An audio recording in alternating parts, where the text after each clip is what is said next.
तो बाकी के बच्चे जो टॉपिक्स हैं आज हम कंप्लीट करने वाले हैं यूनिट 1 के। So get ready with your notes copy. So on every page of your notes copy, put date, today's date, the subject, your name, roll number, and section. On every page, write on header these information. तो notes copy को ready कर लीजिए।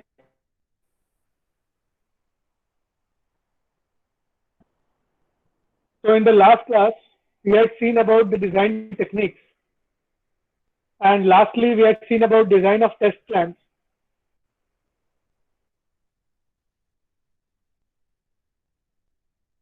Today we'll start with test plan design guidelines. In test plan design guidelines, there are 8 steps that we need to follow. Step 1, analyze the product.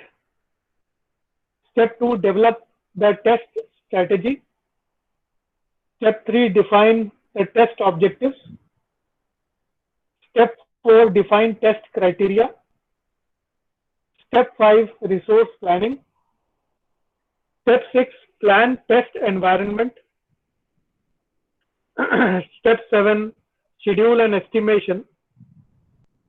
Step 8, determine test deliverables. So please note down these steps in your notes copy.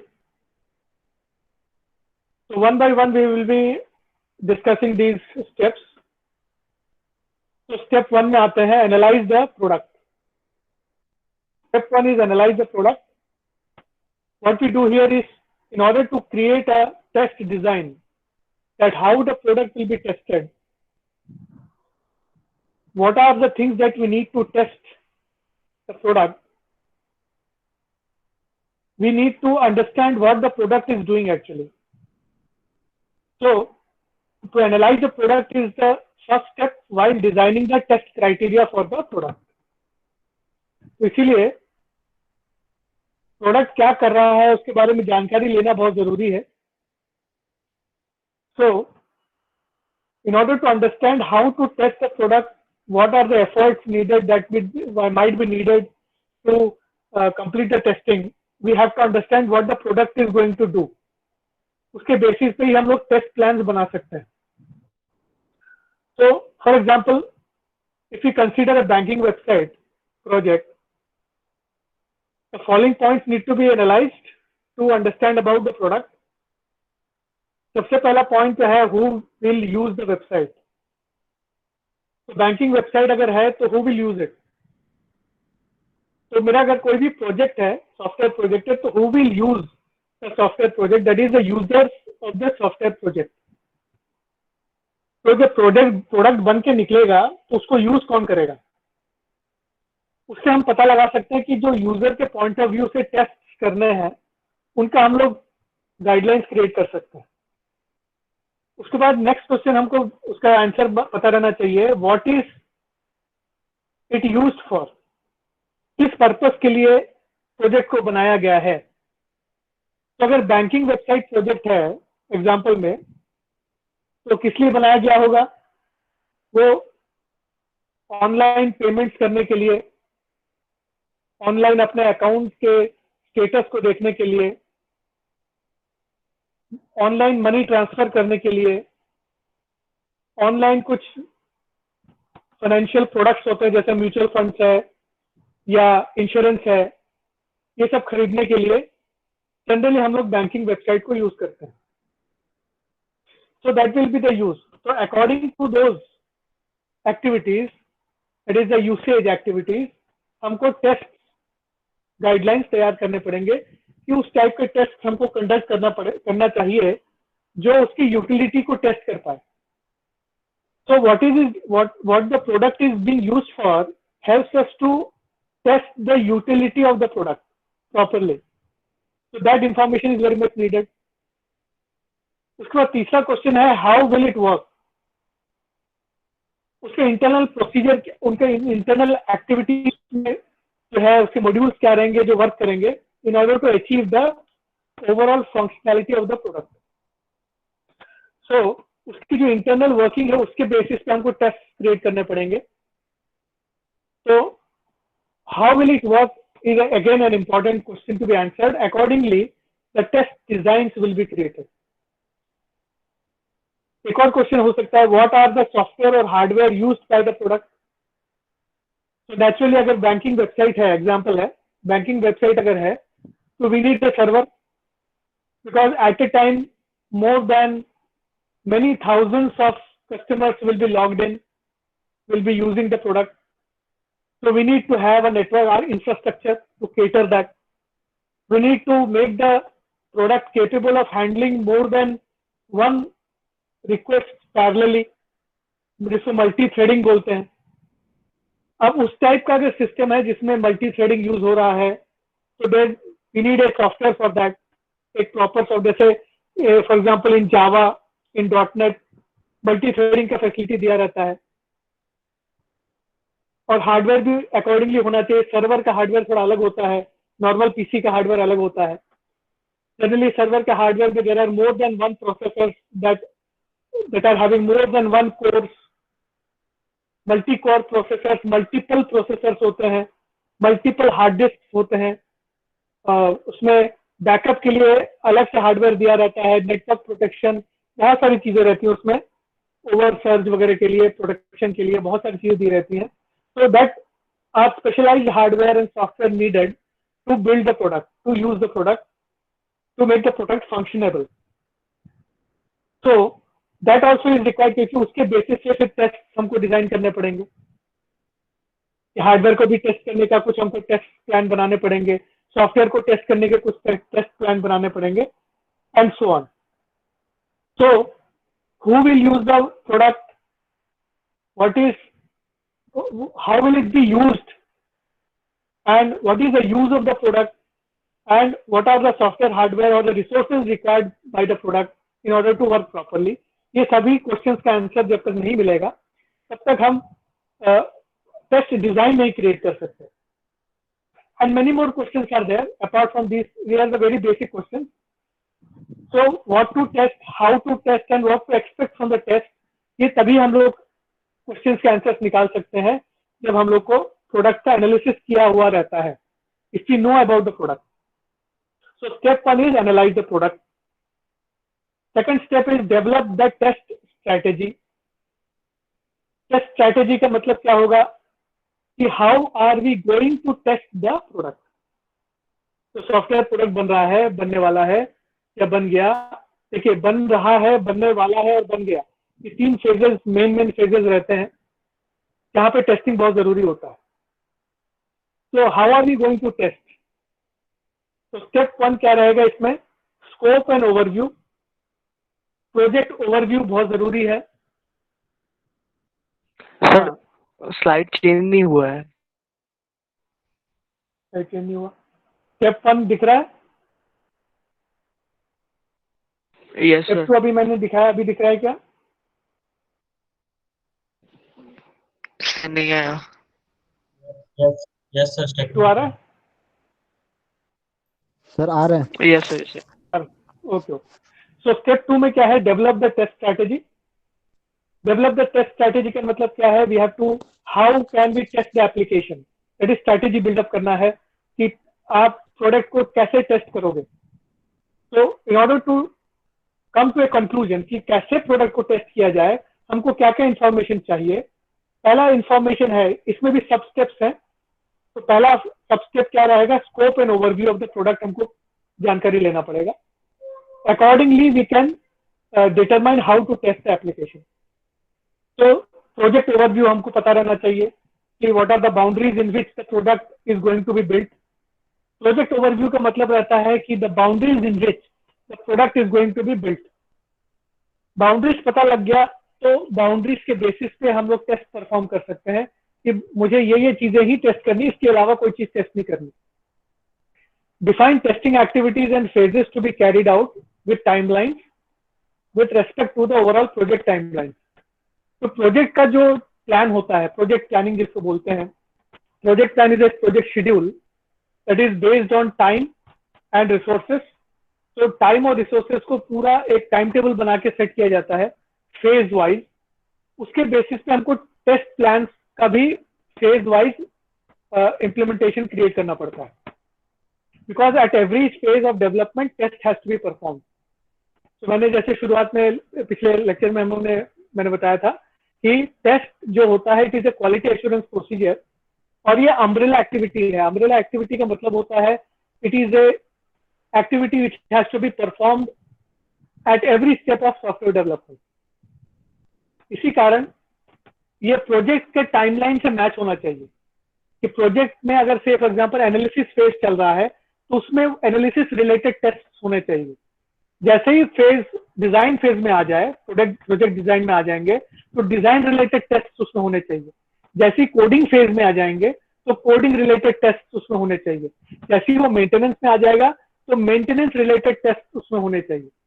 तो ये पूरा design करना, ये पूरा plan create करना is dependent upon the project timeline. So scope and overview is very much required for that. Second step is test approach. Test approach means what are the processes that we'll be using to test the product. जैसे अभी मैंने कहा कि हर phase में अलग type के test perform होना जरूरी है। So we have to define the testing process, the levels of testing, roles and responsibility of each team member who will perform the test. So there is a testing group. A testing group trains the people who are working in the phases of software development कि how to test the product. तो वो levels of testing भी होता है। levels of testing में क्या रहता है कि पहले ओवरऑल टेस्टिंग हम लोग पहले एक माइक्रो लेवल में टेस्ट करते हैं, फिर एक एग्रीगेट लेवल में टेस्ट करते हैं, फिर एक ओवरऑल लेवल में टेस्ट करते हैं। ऐसे बहुत सारे अलग अलग टाइप के टेस्ट हम करते हैं। तो वो डिफाइन करना कि कब कौन सा टेस्ट किया जाए, कौन सा टेस्ट अप्रोच कब लिया जाएगा, and who will be responsible for performing the test is very very necessary to fix. So that is fixed here. It also describes why a particular test should be conducted. Reason क्या है test को conduct करने का, क्योंकि जो test करेगा उसका जो टेस्ट रिजल्ट उसको मिलेगा वो टेस्ट रिजल्ट को प्रॉपरली एनालाइज कर पाएगा कि ये टेस्ट रिजल्ट का मतलब क्या है, कि अगर टेस्ट पॉजिटिव आया तो क्या मतलब हुआ, अगर टेस्ट नेगेटिव आया तो क्या करना है। So description of a particular test is required कि why the test is going to be performed, and details like start, the test owner, responsibilities, testing approach, details of automation strategy, that is the tools used for testing वगैरह वगैरह बहुत जरूरी है। तो test owner में कौन रहता है यहाँ पे, the testing person, the designated testing officer कह सकते हैं, या टेस्ट जो है ओनर कहते हैं उसको, that is responsible for performing properly the test, and after performing the test वो उसका रिपोर्ट बनाता है, वो बहुत इंपॉर्टेंट होता है। तो that is very very important. तो ये दो steps testing developing testing strategy हो गया। डेवलपिंग टेस्टिंग स्ट्रैटेजी में तीसरा स्टेप जो है, step number 3 is testing tools. Testing tools, testing tools का मतलब क्या है, software, there are various software testing tools that help to automate the process of testing on any software project. तो वो जो टेस्टिंग टूल्स हैं उनको यूज करने वाले टेस्टिंग प्रोफेशनल जो होते हैं वो अलग से ट्रेन किया जाता है, उनको टेस्ट इंजीनियर्स बोलते हैं उनको। So they use those tools to identify, say there are some predefined, there are already pre-made tools that help us to identify the memory usage of a particular module. एक module आपने दिया है, देखें अगर हम किसी टेस्ट को, वो टेस्टिंग सॉफ्टवेयर को, वो टेस्टिंग सॉफ्टवेयर क्या करता है कि उसको जैसे सेटिंग्स हम करते हैं उसके बेसिस पे it test the module in all the possible way and generates some test result. एक ऑटोमेशन टूल होता है जो रिपोर्ट जनरेट करके देता है कि ये इस पर्टिकुलर मॉड्यूल के बारे में पूरा इन्फॉर्मेशन देगा कि ये इतना जो है ये इस टाइप का डेटा एक्सेप्ट करता है, इस टाइप का डेटा वो एक्सेप्ट नहीं करता, मॉड्यूल जो है इस टाइप का डेटा आउटपुट करता है, इस टाइप का डेटा आउटपुट नहीं करता है, मॉड्यूल जो है इस पर्टिकुलर डेटा पे ब्रेकडाउन हो जाता है, मॉड्यूल जो है आउटपुट जैसे उसका एक्सपेक्टेड है वो ऐसा एक्सपेक्टेड आउटपुट देता है कि नहीं देता। ऐसे बहुत सारी चीजें होती हैं, मतलब पूरा कह सकते हैं जो मॉड्यूल का कुंडली है वो उसको आपको बता देता है। So that is an automation tool which is being used. तो टेस्ट प्रोफेशनल्स बहुत ज्यादा इनको यूज करते हैं to test each and every module, and not even each and every module but in integrated way also it gets tested. वो उसके लिए भी ऑटोमेशन टूल्स का यूज किया जाता है। ठीक, तो इसमें परफॉर्मेंस क्राइटेरिया, उसका मेमोरी मैनेजमेंट, उसका मेमोरी जो जैसे फॉर एग्जांपल एक मॉड्यूल कितना मेमोरी एक्वायर करता है, कितना समय ले रहा है प्रोसेसिंग करने का, तो time complexity, space complexity and various things, robustness and various things तो टेस्ट करते हैं। तो testing tools are use for that. These are commercial tools, open source tools भी आते हैं, कमर्शियल टूल्स भी आते हैं। ठीक, so they are actually use by testing professionals for testing the system. Step 4 में आता है रिस्क एनालिसिस। ये भी टेस्टिंग स्ट्रैटेजी बनाते वक्त हम जो है इनका यूज करते हैं, risk analysis. Risk is a situation which is unwanted. A situation which is unwanted is known as a risk situation.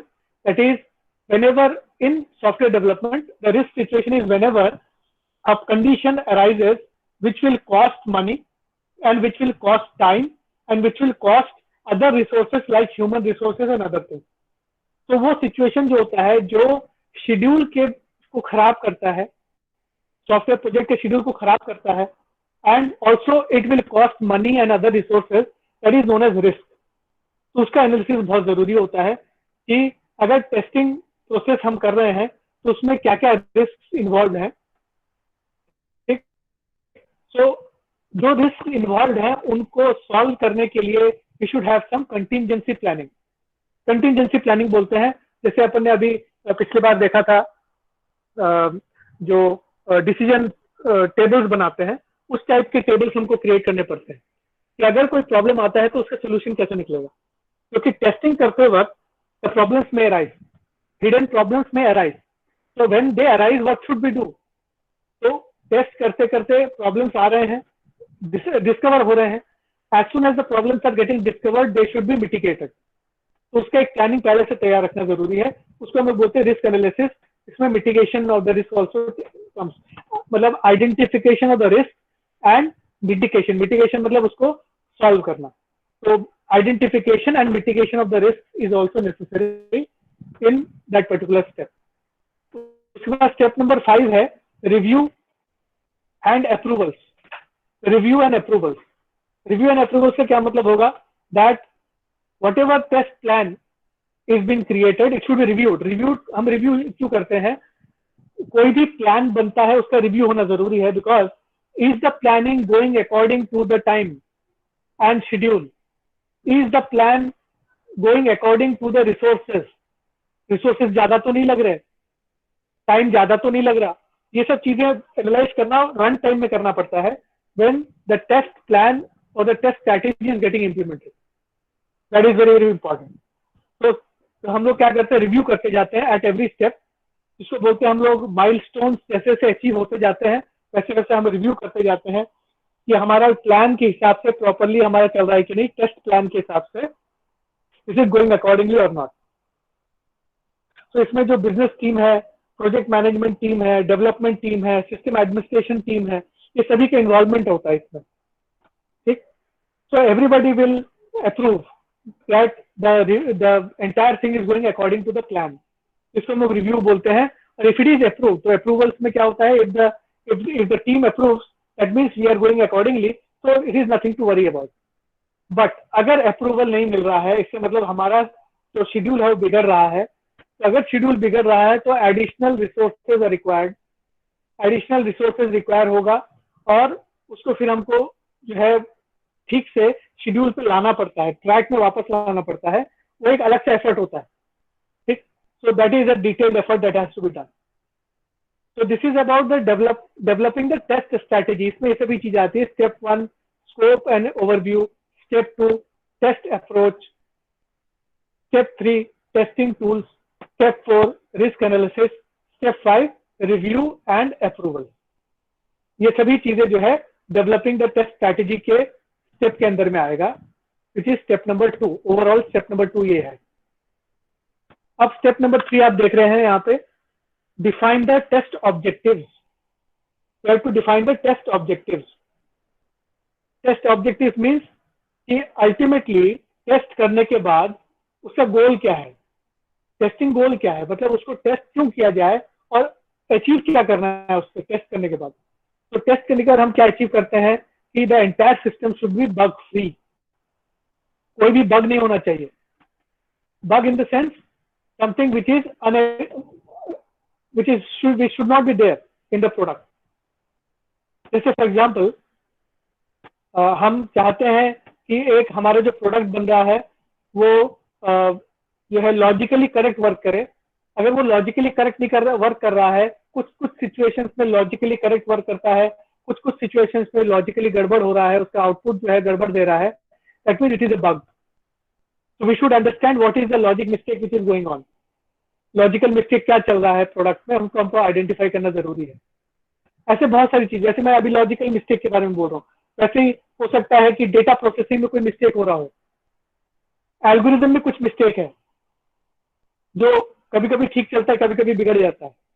Data जब कुछ एक रेंज ऑफ डेटा आता है तो हमारा एल्गोरिथम ठीक से चल रहा है, जैसे दूसरे रेंज का डेटा आना शुरू होता है तो हमारा एल्गोरिथम वर्क करना जो है वो बिगड़ने लगता है। So for example, we have made an algorithm which works on only positive data. So as soon as negative data comes in, the algorithm misbehaves. So that is a bug. हमको क्या करना पड़ेगा? We should ensure कि data का filtering पहले हो जाए algorithm में आने से पहले. So these are the bugs that has to be identified. ये बहुत सारे रहते हैं। मैं बहुत बेसिक एग्जांपल बता रहा हूँ प्रोग्रामिंग लेवल का। ऐसे बहुत सारी चीजें डिजाइन लेवल में बग्स आते हैं, एनालिसिस लेवल पे बग्स हो सकते हैं, कोडिंग लेवल पे बग्स हो सकते हैं, बहुत सारे लेवल पे अलग अलग टाइप के जो है प्रॉब्लम्स हो सकते हैं। Bugs are nothing but problems. So test objective क्या है? To discover in a very rigorous way all the bugs. अगर हम टेस्ट करने के बाद बग्स नहीं निकाल रहे हैं, if I am finding there are no bugs, पहला और इनिशियल टेस्टिंग में ही अगर मैं बग फ्री हो जाता है मेरा सिस्टम, तो पहली बार मैं टेस्ट कर रहा हूं और मुझे कोई बग्स नजर नहीं आ रहे, मतलब मेरा टेस्ट स्ट्रैटेजी गलत है। There has to be some bugs, क्योंकि ये एक ह्यूमनली क्रिएटेड सिस्टम होता है। जो सॉफ्टवेयर हम बना रहे हैं, humans are creating and humans bound to error. Humans जो है वो एरर करेंगे, ये एक नेचुरल चीज है, इसमें कोई बुरा मानने वाली बात ही नहीं है, क्योंकि ह्यूमंस जो है वो साइकोलॉजिकली ड्रिवन होते हैं, इमोशनली ड्रिवन होते हैं। तो अगर कोई ह्यूमंस मिलकर प्रोडक्ट बनाए हैं, वो एक शॉट में बग फ्री नहीं हो सकता, उसमें एक भी बग्स ना निकले, मतलब पहली टेस्टिंग में आपको लगे कि इट इज फुल्ली करेक्ट, तो मतलब मैंने ठीक से रिगरस टेस्टिंग नहीं किया है। तो टेस्ट ऑब्जेक्टिव्स में हम लोग ये पता लगाते हैं कि एक तो सिस्टम में बग्स क्या क्या है, that should be identified very very critically, that should be identified. और उसको निकालने के बाद फिर उसको एक मिटिगेशन प्लान होता है कि उसको ठीक कैसे किया जाए। सो this is how we create the test objectives. ठीक, so for that एक जनरल जो तरीका होता है कि list all the software features which may be needed for the test, that we should know कि कितने सारे फीचर्स, क्या क्या चीजें हैं, फंक्शनैलिटी है, परफॉर्मेंस है, जीवाई है, हार्डवेयर है, सॉफ्टवेयर है, डेटाबेस है, बहुत सारी चीजें होती हैं। किसको किसको कैसे कैसे टेस्ट करना है, उनके ऑब्जेक्टिव्स को हमको पहले निकालना पड़ेगा, उनको प्री डिफाइन करके रखना पड़ेगा। That should be known before hand. उसके बाद हम टारगेट्स या गोल्स सेट करते हैं कि अगर हम ये सब टेस्ट करने के बाद फंक्शनैलिटी में ये अगर प्रॉब्लम्स आए तो फंक्शनैलिटी को कैसे चेंज किया जाए, परफॉर्मेंस में प्रॉब्लम्स आए तो परफॉर्मेंस को कैसे इंप्रूव किया जाए, जैसे हार्डवेयर में प्रॉब्लम आ जाए तो हार्डवेयर को कैसे ठीक किया जाए, ये सब चीजें जो है वो प्लानिंग करते हैं। यहाँ पे हम लोग ऑब्जेक्टिव्स को सेट करते हैं। स्टेप नंबर 4 आता है डिफाइन टेस्ट क्राइटेरिया। तो डिफाइंड टेस्ट क्राइटेरिया का मतलब क्या है कि उसमें दो मेन क्राइटेरिया होते हैं, entry level criteria and exit level criteria. तो एंट्री क्राइटेरिया में क्या रहता है, टेस्टिंग, एक्चुअली हम लोग टेस्टिंग करने वाले हैं, तो टेस्टिंग करते वक्त हमारे पास पार्शियली टेस्टेबल कोड अवेलेबल रहता है, कंप्लीट या पार्शियली टेस्टेबल कोड अवेलेबल रहेगा। टेस्टेबल कोड का क्या मतलब है, हमारा जो ऑलरेडी बिल्ड सॉफ्टवेयर है, जो बिल्ड जिसका प्रोडक्शन चल रहा है, उसके ऊपर टेस्टिंग कर रहे हैं हम लोग। So there appropriately defined and approved requirements are necessary ये टेस्ट को शुरू करने का क्राइटेरिया एक्चुअली क्या है। टेस्ट क्राइटेरिया में हम क्या कर रहे हैं कि शुरू कैसे करें, किस कंडीशन में शुरू किया जा सकता है टेस्ट को, तो उसमें ये सब पॉइंट्स हैं जिसको ध्यान में रखना पड़ता है। अवेलेबिलिटी और ऑफ कंप्लीट और partial testable code. For example जो है हमारे पास जो कोड, जिस कोड को हम टेस्ट करेंगे, डिजाइन फेज में डिजाइन को टेस्ट करेंगे, कोडिंग फेज में कोड को टेस्ट करेंगे। तो अगर हम कोडिंग टेस्ट में फेज में से फॉर एग्जांपल, तो कोडिंग टेस्ट फेज में हमारे पास कोड होना चाहिए ना टेस्ट करने के लिए। We should have some code to test. तो पार्शियल कोड भी हो सकता है कि अभी पूरा बना नहीं है, तो भी हो सकता है, या तो पूरा बना हुआ कोड भी हो सकता है। जैसे मॉड्यूल कंप्लीट हो गया तो उसको हमको मिला है टेस्ट करने के लिए, या मॉड्यूल पार्शियली बना हुआ है उसको टेस्ट करने के लिए। अब पार्शियली अवेलेबल कोड को टेस्ट करने का क्राइटेरिया अलग होता है और कंप्लीटली अवेलेबल कोड को टेस्ट करने का क्राइटेरिया अलग रहता है। Appropriately defined and approved requirements, ये बहुत जरूरी है। बिना रिक्वायरमेंट एनालिसिस के कि वो पर्टिकुलर मॉड्यूल जिसको हम टेस्ट कर रहे हैं उसकी रिक्वायरमेंट्स क्या है, वो अगर हमको पता ही नहीं है तो हम उसको टेस्ट नहीं कर सकते। That has to be known before. Access to sufficient and desired test data. तो in order to test a particular module, we need to have, जैसे मैंने कहा कि वो sufficiently created module होना चाहिए जिसको हम टेस्ट कर सकते हैं।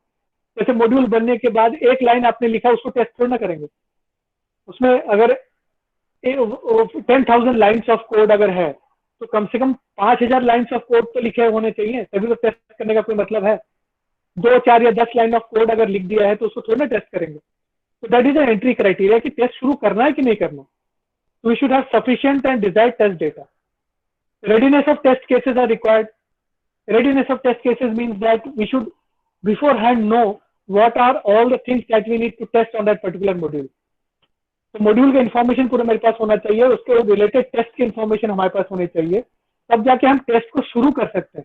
So entry criteria is actually when to start the test, at which point the testing can start. So when we have all this information, availability of complete testable code, appropriately defined requirements, access to sufficient test data and readiness of the test cases, ये जब मेरे पास आ जाएंगे तभी जाके I will be ready for testing. इसके पहले तक हम लोग टेस्ट नहीं कर सकते सिस्टम को।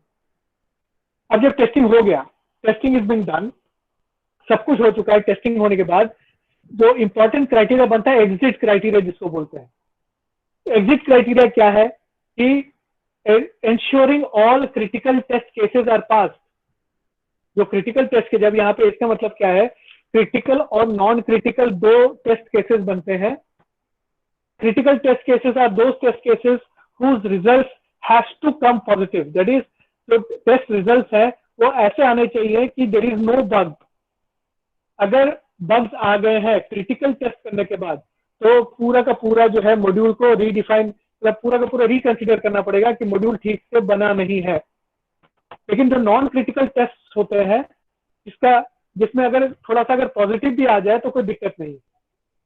तो क्रिटिकल टेस्ट कौन से होंगे, जैसे मॉड्यूल को हमने इंटेंशन बनाया मॉड्यूल का कि the module is intended to read data from the user, तो it is the intention of the module, उसको मुझे टेस्ट करना है। तो मेरा क्रिटिकल टेस्ट क्या होगा इसमें कि reading data properly in a proper format. क्योंकि अगर रीडिंग डेटा ही नहीं करेगा मॉड्यूल तो वो मॉड्यूल किस काम का, तो मॉड्यूल बेकार ही हो गया। सो मॉड्यूल को अगर बनाया गया है for reading data from the customer, तो कस्टमर डेटा को प्रॉपरली रीड करे इन अ प्रॉपर फॉर्मेट, तो ये मेरा क्रिटिकल टेस्ट है।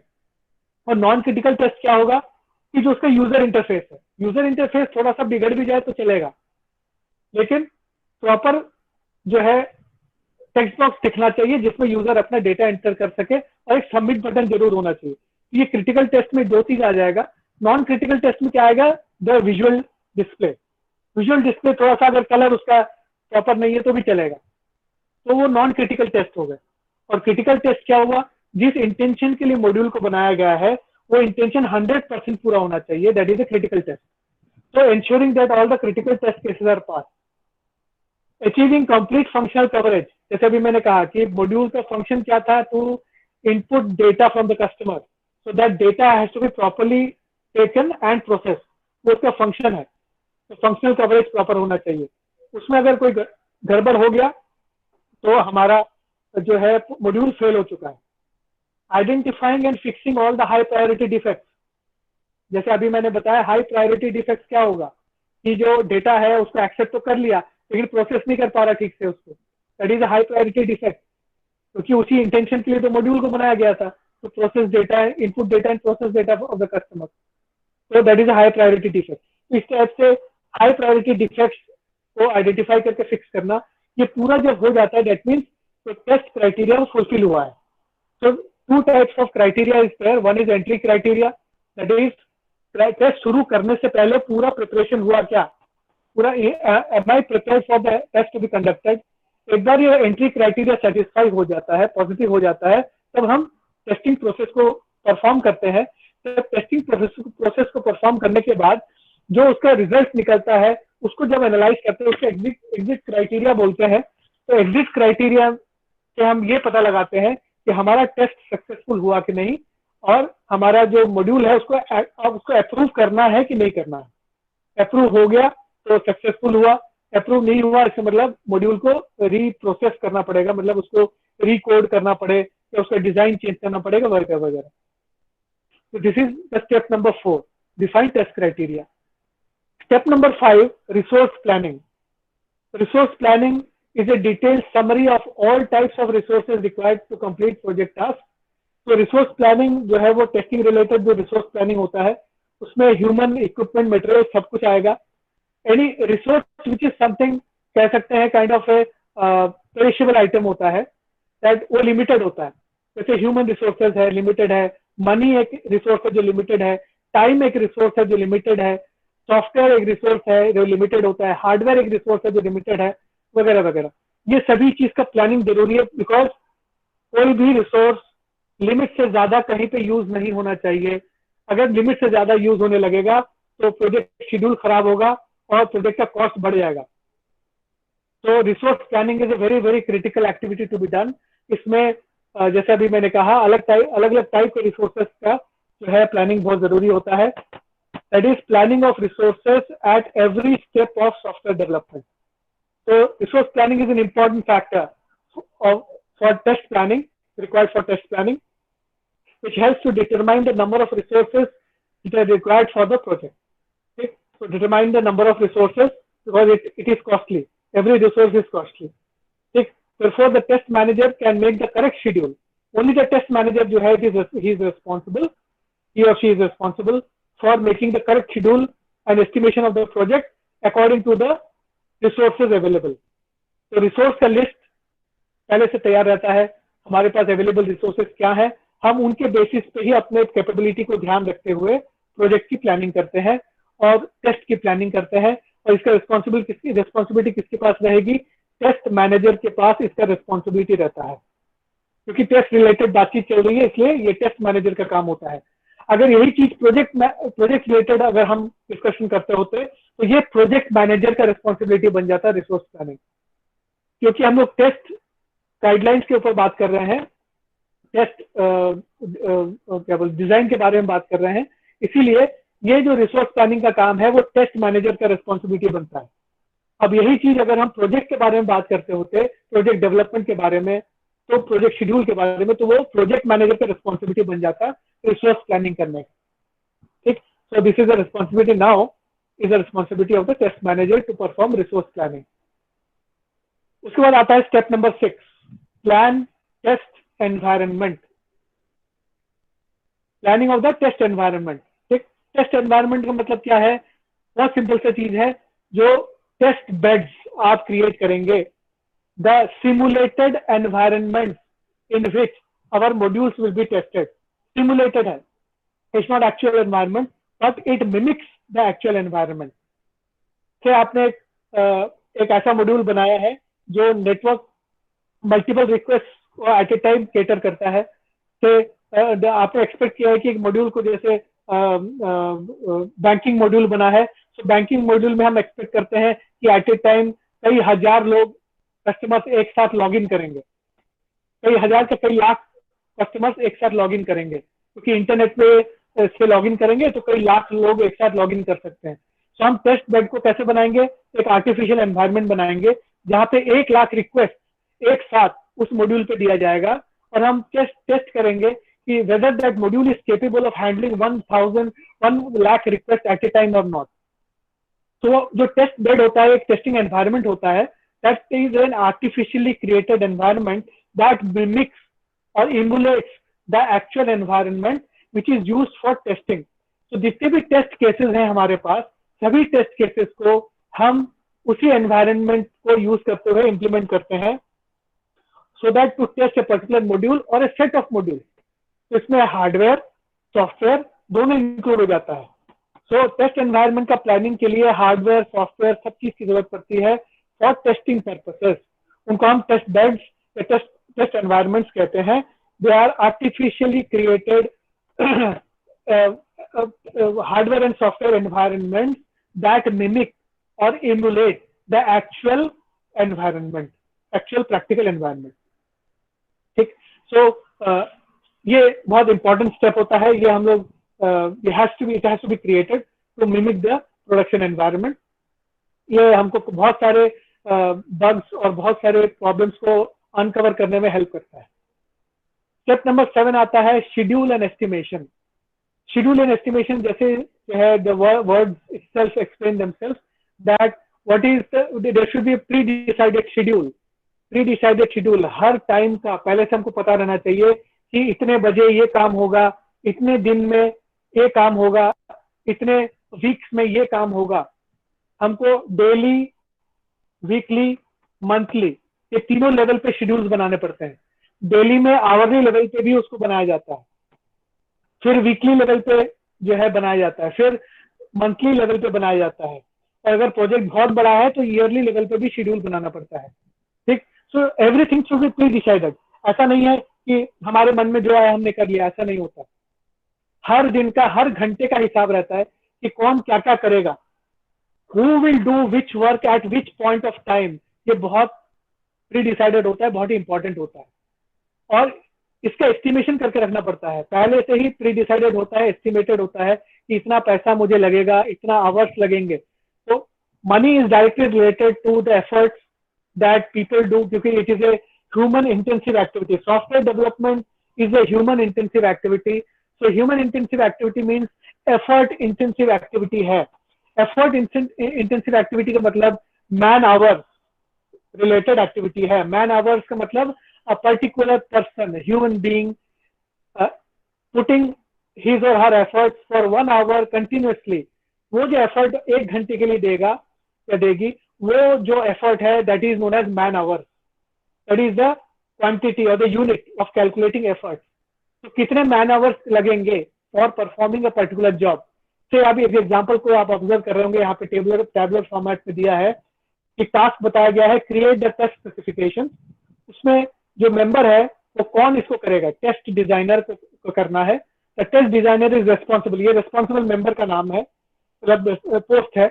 इसमें डिटेल में जब जाते हैं तो specify the name who is going to do. Person का नाम भी आ जाता है, लेकिन ओवरऑल में हम क्या देते हैं कि कौन सा पोस्ट है जो इसको करेगा. तो create the test specification will be performed by the test designer and the test designer will require 170 man hours of effort. 170 man hours of effort जरूरत पड़ेगी to complete the create the test specification part. ये task 170 man hours में complete हो जाना चाहिए, इससे ज्यादा नहीं लगना चाहिए.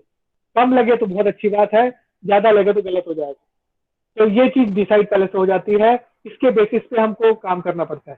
सिमिलरली एक और टास्क दिया है परफॉर्म टेस्ट एग्जीक्यूशन. ये कौन कौन करेगा, टेस्टर करेगा, टेस्ट एडमिनिस्ट्रेटर उसको देखेगा.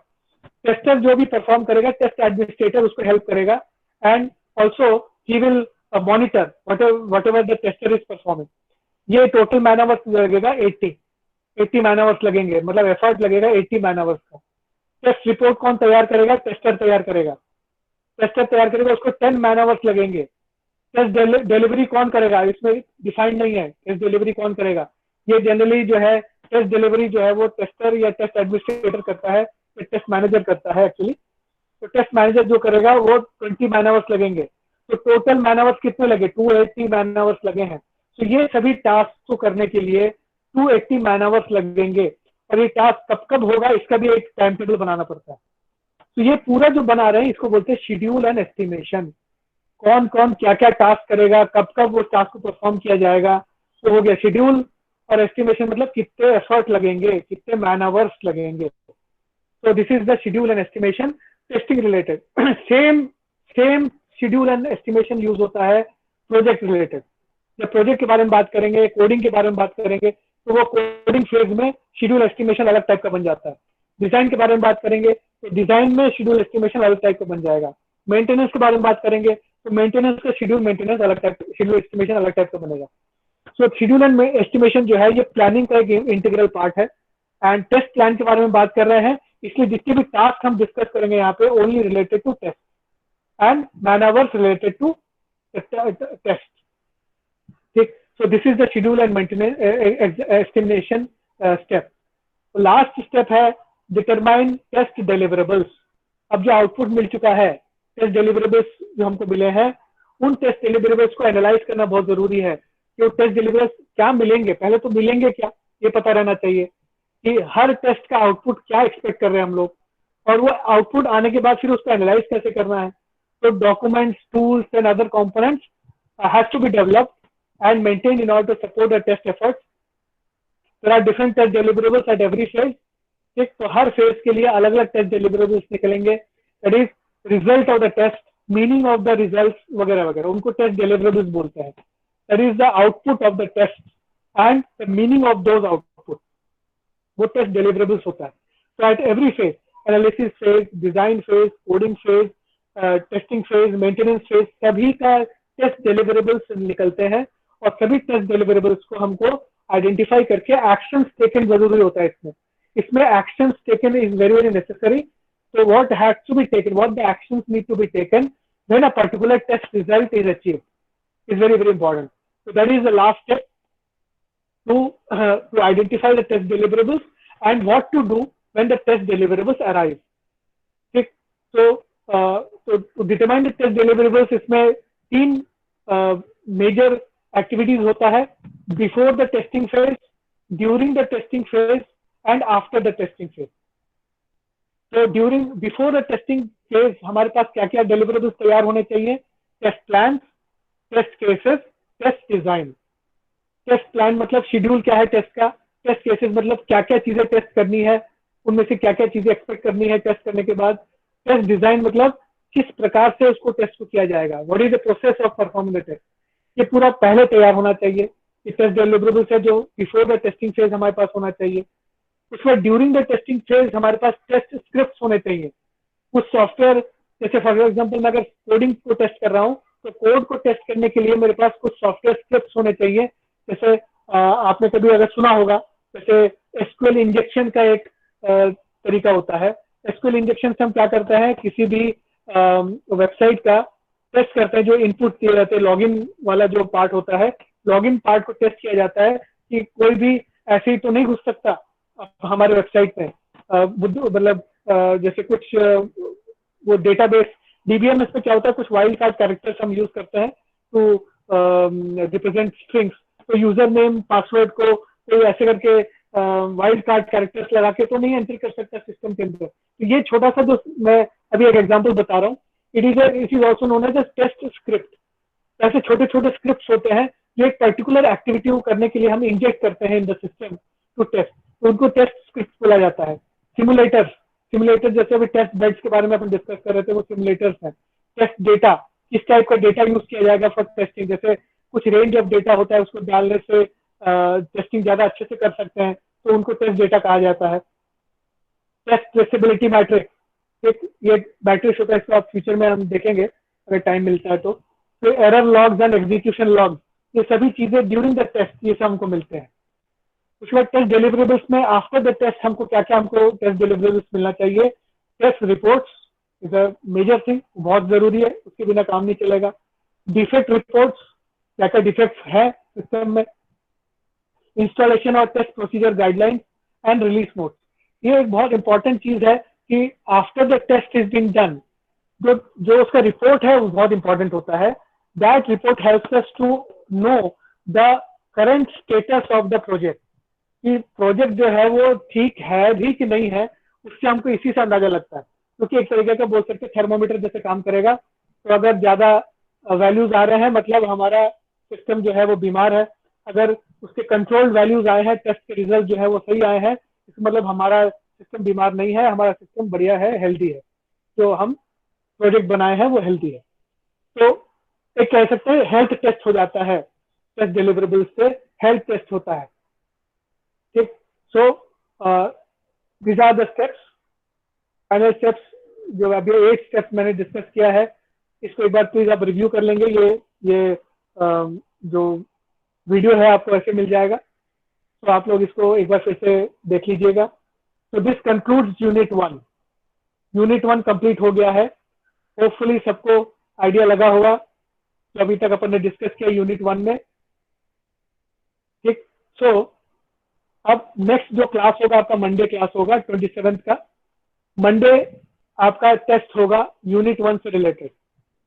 तो अभी तक आपने जितना भी टेस्ट दिए हैं, क्विजेस दिए हैं, उन सभी क्विजेस को लेकर उन्हीं सभी क्विजेस को लेकर टेस्ट परफॉर्म करेंगे। ठीक। तो टेस्ट जो होगा दैट विल बी